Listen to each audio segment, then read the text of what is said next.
aula referente à unidade 3, que vamos tratar sobre a proposta curricular da EJA dos anos iniciais do ensino fundamental, a prática docente e o ensino-aprendizagem na educação de jovens e adultos que fazem parte da disciplina de estágio curricular supervisionado na EJA. A gente já teve a primeira aula que tratou da unidade 1, a gente abordou acerca dos fundamentos, a questão da pesquisa, do ensino com pesquisa no estágio, discutimos a questão da educação de jovens e adultos, com uma articulação desses saberes pedagógicos, da educação profissional, da educação popular, formal, não formal, no âmbito da educação dos adultos. Trabalhando também a questão, na unidade 2, abordando, avançando essa articulação desses saberes, mas, sobretudo, dos encaminhamentos para esse estágio. E na aula de hoje, a gente vai tratar na unidade 3 da proposta curricular, como é que está organizado esse ensino na EJA, a questão do planejamento, da avaliação, dos instrumentos, dos recursos didáticos, tudo isso e muito mais na aula de hoje. Primeiro, vamos conhecer a proposta. Eu dividi esta aula em 2 etapas. Essa aqui é a primeira parte, que eu vou tratar da proposta curricular. Na segunda parte, que eu vou gravar outra aula, eu vou tratar sobre o planejamento, a avaliação e montar modelos de como organizar uma aula na educação de jovens e adultos e idosos. Na aula de hoje, vamos abordar acerca dessa análise que é feita da proposta curricular da EJA, voltado para o primeiro segmento do ensino fundamental, que trata dos anos iniciais, a primeira etapa do 1º ao 3º ano, e a segunda etapa, que compreende o 4º e 5º ano da educação de jovens e adultos, com a ênfase aí na prática docente e no ensino-aprendizagem dos educandos desta modalidade de ensino. E aí, na etapa 2, vou discutir com vocês os recursos didáticos, estratégia, atividade, planejamento e avaliação do ensino-aprendizagem na EJA, na segunda parte desta videoaula, que eu em 2 videoaulas para vocês. Também tratar do planejamento de microaulas, que vocês vão planejar na unidade 3. Vocês irão produzir essas microaulas, elaborar, e na unidade 4, vai ser a próxima, vocês vão apresentar, seja por vídeo do Google Meet, né, da web aula, essas questões para os mediadores avaliar e os acadêmicos também. Então, vamos lá começar a nossa aula de hoje, tratando sobre a análise da proposta curricular da EJA. Então, esse documento que foi produzido há muitos anos, há muitas mãos, desde 95 para cá, no Brasil, e aí, de antemão, digo que a iniciativa externa ao Estado, não é do poder público, é a organização civil organizada, as ONGs, educação educativa, ação educativa que inicia esse processo de mobilização para a produção da proposta, em 95, leva um tempo, só em 2000 que oficialmente o MEC publica como coautor, né, coedição dessa proposta. Veja aí que é um tempo longo de consultas. Vamos lá, então. Avançar para a gente entender que a proposta curricular da EJA, do primeiro segmento e também do segundo segmento, ela nasce no Brasil como iniciativa da ONG Ação Educativa, ou seja, o poder público, o Estado, ele é omisso nesse processo. Essa ONG, os outros organismos que se mobilizam, se articulam, o Fórum de Educação de Jovens Adultos, a Comissão Nacional de Educação de Jovens Adultos, de forma cooperativa, participativa, democrática, para construir um documento orientador da ação pedagógica nas escolas brasileiras, né? E aí, em junho de 95, conclui-se a primeira versão preliminar dessa proposta curricular e é submetida a proposta, a consulta e a plenária pública para validação, para discussão, para análise, para acréscimo, para alterações, para manutenção de algum dispositivo. Então, foi amplamente discutida essa proposta curricular na EJA. Em 96, o MEC, então, vendo toda essa mobilização, acompanhando, ele manifestou à Comissão Nacional de Educação de Jovens e Adultos o interesse, a intenção de ele atuar como coeditor, né, coeditar e distribuir gratuitamente essa proposta curricular nas redes públicas de ensino, né, e assim o fez, mas depois dessa mobilização popular, né. Deu início, então, ao trabalho de revisão dessa versão preliminar, discutido nessas comissões, nessas conferências de educação, até se chegar na forma que ela se apresenta hoje, né, de 2000, evidentemente, de lá para cá, ela precisa mudança, alterações, porque já se passou 11 anos que essa proposta foi apresentada e publicada e compartilhada, está disponível em PDF no site do MEC, né, basta botar no Google a proposta vinculada ao primeiro segmento da EJA ou do segundo segmento da EJA, mas, evidentemente, que nessas conferências, nessas consultas públicas, foram apresentadas limitações que os organizadores, na sua elaboração, já tinham também sentido essa fragilidade. Limitações essas apontadas como problemáticas no texto preliminar e não superadas na versão final, essa versão que, ora, vocês estão visualizando aqui desse documento, ele continua com essa fragilidade. Quais sejam?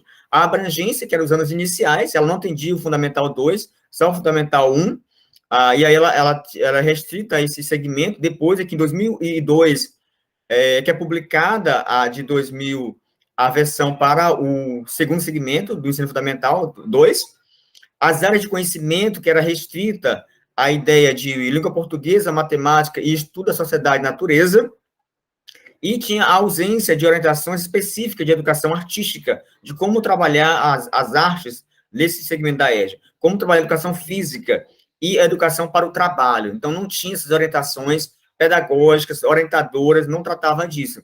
Foca apenas na língua portuguesa, na matemática e no estudo da natureza e sociedade. E aí, em 2001, oficialmente ela é publicada, né? Até 2000 há essa discussão no Brasil, e em 2001 é publicada oficialmente no Brasil a proposta curricular da EJA do primeiro segmento. Vamos conhecer um pouco mais dessa proposta de educação de jovens e adultos. E aí, durante as consultas prévias para sua aprovação, alguns questionamentos foram levantados pela plenária. Um deles tratava acerca de em que medida uma proposta como essa, coeditada e distribuída por um órgão federal, não acabaria sendo consumida como modelo prescritivo e limitador da necessária flexibilidade que essa modalidade educativa deseja ensejar? Porque, como vocês bem sabem, nas aulas 1 e 2, que nós já trabalhamos, um dos princípios da educação adulta é a flexibilidade, né? A horizontalidade, né? O diálogo, a politicidade, mas ela é flexível nesse sentido. Não temos um rol de conteúdo pronto e acabado prescritivo, ao contrário. O conteúdo ele é construído na relação com o outro, né? A partir das necessidades educandos, da produção dos temas geradores, né? E aí, outro questionamento que ficava é em que medida uma proposta curricular distribuída nacionalmente poderia contribuir de maneira efetiva para o aperfeiçoamento das práticas educativas com jovens e adultos, quando outras políticas complementares, como a de formação de educadores, não correspondem ao mínimo desejáveis. Por quê? Porque o Brasil não se pensou na formação do professor que atuaria na educação de jovens e adultos. Os cursos de licenciatura no Brasil, por muito tempo, negligenciavam qualquer disciplina específica voltada para tratar das peculiaridades da educação de jovens e adultos. Recentemente, o curso de pedagogia incorporou a disciplina Fundamentos e Metodologia da Educação de Jovens e Adultos, mas é muito pouco, 60 horas. O demais tangencia, quase não se tem a falar acerca dessa educação de jovens e adultos na formação dos licenciados, né? E aí, veja bem, o que ficou. Os organizadores dessa proposta, rebatendo esses questionamentos, ou buscando sanar ou amenizar, eles vão oferecer o seguinte: olha, a intenção desse documento curricular, na verdade, é oferecer uma proposta curricular como subsídio ao trabalho dos educadores, e não de estabelecer o currículo. Portanto, não é um documento fechado, pronto, acabado, prescritivo. Ao contrário, é um documento que ele serviu, já que não tinha nenhuma referência no Brasil de como trabalhar, atuar na educação de jovens e adultos, como o professor deveria organizar sua prática docente, o planejamento, a avaliação. Então, esse documento surge como caminhamento, como diretriz, né, como um subsídio, né, um ponto de partida, dando o professor a abrir, olha, eu tenho essa possibilidade, e outras poderão ser acrescentadas de como organizar. Não era com uma camisa de força, como alguns achavam, né? Até porque não tem como padronizar no Brasil, dimensões continentais, uma única proposta. E aí, a partir desse documento curricular nacional, produzido pela Ação Educativa e outros organismos, abriu-se possibilidade de cada instituição, cada escola, rede municipal, rede estadual, produzir as suas propostas curriculares, assim como foi feito no Brasil inteiro. Muitos municípios e estados produziram as suas propostas curriculares. Aqui em Caxias, por exemplo, a rede municipal de Caxias produziu a sua proposta. Ela tem, infelizmente, para o primeiro segmento. O segundo segmento ainda não foi finalizada essa proposta curricular do segundo segmento, mas o primeiro segmento tem essa proposta no município. É de 2002, mas também ela está defasada, né? Ela precisa ser revista essa proposta, né? E aí, por que uma proposta curricular para a EJA do primeiro segmento? Porque é necessário oferecer um subsídio que orientasse a elaboração e desenvolvimento de práticas em educação de jovens e adultos e, sobretudo, a produção de material didático e a formação de educadores da EJA. Porque não tem como pensar no livro didático específico para a EJA, porque as realidades são diferentes, as turmas são heterogêneas, tem um jovem, tem um adulto e tem um idoso numa sala, com necessidades educativas, de aprendizagem, de escolarização diversas, porque os sujeitos são socioculturais. Por isso que a gente tem que produzir, nesse processo, a partir da necessidade de cada turma, houver recursos para a produção desses materiais didáticos que atendam a necessidade desses alunos, desse público.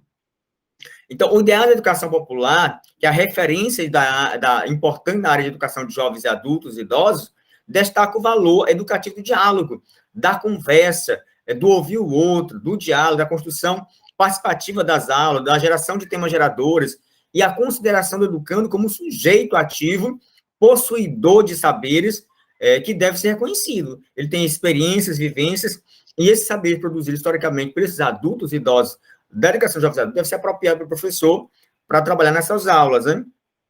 Portanto, outro questionamento que surgiu é: os métodos e os conteúdos da educação infantil servem para os jovens e adultos?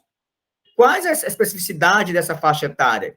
Isso por quê? Porque no Brasil, nessa época que foi proposta, até hoje é muito forte, o mesmo professor que atua na educação infantil ou no ensino regular iniciais ou finais, atua na EJA, e ele quer transpor essa metodologia, essa prática, para a EJA, e não dá certo. São etapas de ensino diferentes, modalidade diferente, que tem uma especificidade. Então, não tem como. Os métodos adotados na infantil, eles não servem para a educação de jovens e adultos. Por isso, é uma especificidade. Tem que pensar numa metodologia voltada para o adulto e os idosos, né, desse processo. Em que consiste, portanto, essa proposta curricular de primeiro segmento? Essa proposta ela deve ser um subsídio. Primeiramente, ela deve entender que é um subsídio, ela não é camisa de força, ela não é algo pronto e acabado, ela não é um documento prescritivo, ao contrário, ele é orientador, sugestivo, que vai embasar as práticas de educadores para desenvolver seus planos de aula, seus planos de ensino, adequado aos contextos sociopolíticos culturais de jovens, adultos e idosos no Brasil inteiro, né? Cada um buscando como parâmetro aí, tendo como referência. Sobretudo, oferecer orientações curriculares que aqui são apresentadas nessa proposta, refere evidentemente à alfabetização e à pós-alfabetização. Por quê? Porque o primeiro segmento, que é do primeiro ao quinto ano, a primeira e segunda etapa da EJA, ela é voltada para alfabetizar jovens e adultos na perspectiva do letramento social dessas pessoas. E também pós-alfabetização de jovens e adultos e idosos. E aí os conteúdos vão corresponder às 4 primeiros anos do ensino fundamental, que é do primeiro ao quinto ano, evidentemente com foco na leitura, na escrita e nos conhecimentos matemáticos. Por isso, vamos ver que ela se fundamenta em 3 componentes curriculares, sendo língua portuguesa, matemática e, de forma articulada e integrada, estudo da natureza e sociedade. Esse componente curricular, estudo da sociedade da natureza, ele aglutina os conhecimentos e saberes das ciências naturais, da geografia e da história de forma articulada, transversal e interdisciplinar. E aí, nesse sentido, o questionamento que fica é: como é que está estruturada a estrutura dessa proposta curricular? Como é que ela funciona? Como é que está organizada essa estrutura curricular? Então, primeiro, ela está se organizada em capítulos. O primeiro capítulo dedica a fazer um breve histórico da educação de jovens e adultos. Como não há formação específica no Brasil para formar o professor de jovens e adultos, ela já traz um parâmetro no início do primeiro capítulo da história, do percurso histórico da educação de jovens e adultos, no qual se destacam soluções, mas também impasses, os desafios que precisam ser superados de cunho pedagógicos, gerado nessas práticas. Um deles é aquela questão de transpor uma prática infantil ou do ensino regular de crianças para a turma de jovens e adultos e idosos, que não dá certo. Infantilizar o ensino de jovens e adultos é um grande erro nesse país, por isso nós temos que compreender a especificidade. Como é que o adulto e o idoso, eles aprendem? Como é que eles constroem esse conhecimento? Como é que essa sala, que é heterogênea, diversa, plural, de saberes, de culturas, experiências e vivências, podemos possibilitar boas condições de aprendizagem. No capítulo 2 dessa proposta, ela dedica-se a trazer alguns fundamentos nos quais se baseou a formulação dos objetivos gerais da presente proposta para a educação de jovens e adultos, dentre eles os freirianos, né, de Paulo Freire, da psicologia também, buscar esses fundamentos que norteiam essa perspectiva. No capítulo 3, ela vai trazer o desdobramento dos objetivos gerais em conteúdos e objetivos mais específicos para a língua portuguesa, para a matemática e estudo da natureza e sociedade. Também organizado nessas áreas que eu citei, língua portuguesa, matemática e estudos da sociedade e natureza. E aí, cada uma dessas áreas, elas consideram, levando considerações específicas sobre a sua relevância, sobre a sua natureza, desses conhecimentos acadêmicos escolares com que vai se trabalhar esse professor educador da EJA com jovens e adultos e idosos, reunindo, evidentemente, algumas indicações metodológicas, né? Teoria metodológica, como ensinar na EJA, como aprender na educação de jovens e adultos, e apontando alguns aportes teóricos sobre o ensino e aprendizagem de seus conteúdos, dentre eles a andragogia, né, que é um princípio norteador da aprendizagem do adulto. E aí, nesse sentido, para resumir para vocês, olha só no sumário, ela traz a apresentação geral da proposta, coloca todo o percurso, como é que se deu essa construção, ela traz uma nota explicativa da equipe de elaboração, traz a introdução apresentando essa proposta, traz o breve histórico da EJA, os fundamentos e objetivos, Na língua portuguesa, ela especifica os fundamentos dessa disciplina, desse conjunto curricular língua portuguesa, os seus objetivos, a perspectiva de como trabalhar a linguagem oral, a linguagem escrita, a análise linguística, a síntese dos objetivos dessa área, e aí ela traz o bloco de conteúdos e os objetivos didáticos que vai ser trabalhado, como a linguagem oral, o sistema alfabético, a ortografia, a leitura e a escrita de textos, a pontuação e análise linguística, para dar norteamento para esse professor. No campo da matemática, ela traz nessa proposta os fundamentos e motivos da matemática, as noções e procedimentos informais de como abordar essa matemática na EJA, a matemática no contexto da sala de aula, a resolução de problemas matemáticos, os materiais didáticos mais recomendados para ministrar aulas de matemática na EJA, os conteúdos necessários e importantes a ser ensinados, a síntese desses objetivos, traz o bloco de conteúdos e objetivo didático nessa área, como os números e as operações numéricas, as medidas, unidade de medidas, parte da geometria e a introdução à estatística, tudo isso para trabalhar do 1º ao 5º ano com jovens, adultos e idosos.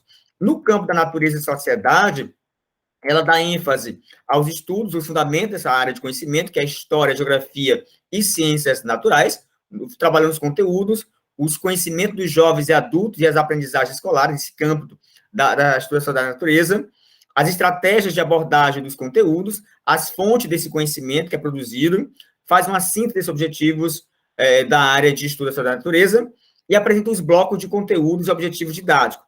Dentre eles, enfatiza-se o educando o lugar de vivência, né, desse lugar, contextualizado, para ele compreender o lugar que ele vive, que ele mora, o corpo humano e suas necessidades, a cultura e a diversidade cultural, os seres humanos e o meio ambiente, as atividades produtivas, as relações sociais e, por fim, cidadania e participação popular.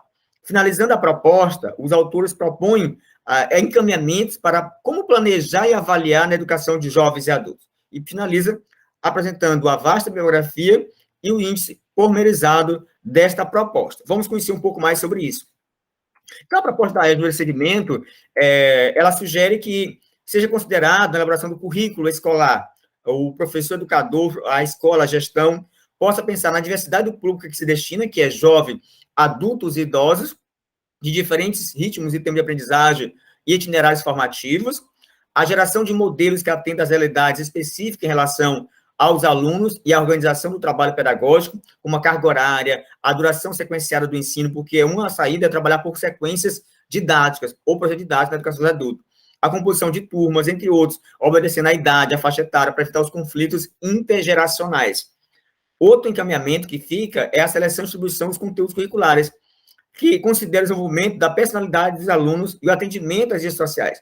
Por não ter como pensar no didático pronto e acabado para a EJA, mas a partir do diagnóstico, das conversas, da escuta pedagógica com jovem, adulto e idoso, o professor vai delineando quais são as necessidades formativas de aprendizado. O que eles querem aprender? Quais são os conteúdos mais importantes que eles precisam aprender? Quais os conteúdos que eles já sabem, que eles já têm conhecimento? E aí vai se construir uma proposta de ensino-aprendizagem na EJA. A adequação desses conteúdos da natureza e as especificidades, as diferentes áreas de características do aluno, que é a busca por compreender o que o jovem, adulto e idoso são sujeitos diferentes, aprendem diferente e têm necessidades formativas diferentes também. A contemplação no currículo dos princípios objetivos da educação, né, inclusive da formação humana integral, da aprendizagem ao longo da vida, da educação como um direito de todos, não como uma benevolência, mas como um direito comum de todos, centrado o processo de reflexão no tipo de pessoa e na sociedade que se deseja formar, que é emancipados, autônomos, livres, né, que se desdobram, né, na definição de objetivo das áreas de língua portuguesa, matemática e estudo da sociedade e da natureza. Então, resumindo o que está nessa proposta, nós trazemos a síntese desses objetivos gerais da EJA para o primeiro segmento, que é do 1º ao 5º ano. Que os educandos sejam capazes de, ao final do 5º ano, do ano iniciais, dominar instrumentos base da cultura letrada, que eles permitam melhor compreender e atuar no mundo em que vive. Veja que a alfabetização ela não é desconexa. A alfabetização ela é pensada na perspectiva do letramento, né? Do letramento, porque os alunos da EJA são letrados, então a gente quer alfabetizar letrando também. Ter acesso a outros graus de modalidade de ensino básico e profissionalizante, assim como as outras oportunidades de desenvolvimento cultural. Ou seja, que não é apenas para poder ler, escrever e colocar o nome. Que esse adulto e idoso que está na EJA tenha a perspectiva e a escola estimule a dar continuidade aos seus estudos, que não se contente apenas em assinar o seu nome. Incorporar-se ao mundo do trabalho com melhores condições de desempenho e participação na distribuição da riqueza produzida. Então, nas aulas de língua portuguesa, matemática, estudo da natureza e sociedade, o professor tem que preocupar também em inserir perspectiva do trabalho. Por isso que é bom conhecer qual área que eles trabalham, como pedreiro, como dono de casa, enfim, quais são as profissões desses alunos que atuam. E apontar encaminhamento, como é que poderia melhorar a sua atuação profissional também.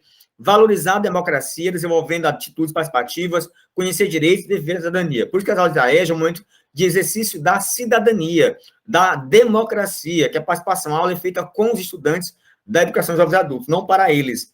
Desempenhar de modo consciente e responsável seu papel no cuidado e na educação das crianças no âmbito da família e da comunidade. Ou seja, que esse adulto, esse idoso que está na EJA, ele também tem que assumir a responsabilidade pela educação das crianças, que são seus filhos, são netos, para ele poder também incentivar disso, porque muitos voltam para a escola também, porque quer ensinar, quer orientar em casa as atividades dos seus filhos ou dos seus entes, né? Isso é importante na EJA também, despertar no adulto e idoso essa responsabilidade também pelo cuidado da formação das crianças. Conhecer e valorizar a diversidade cultural brasileira, respeitar a diferença de gênero, geração, raça, credo e fomento atitudes da não discriminação, porque a sala de EJA encontra e choque de culturas, aumentar a autoestima, porque ele já volta para a escola com a baixa autoestima, que a própria família não acredita que esse adulto, esse idoso, é capaz de aprender nessa idade, e aí lembre, na EJA não tem idade própria para aprender, a aprendizagem ao longo da vida, todo o tempo é tempo para se aprender, fortalecendo a confiança na sua capacidade de aprendizagem, que eles são capazes de aprender sim, que cada um tem o seu tempo, o seu ritmo, os caminhos são diferentes, mas todos aprendem. Valorizar a educação como um meio de desenvolvimento pessoal e social. Quanto mais nós aprendemos, quanto mais nós estudamos, mais nós nos desenvolvemos do campo de vista pessoal, profissional e social.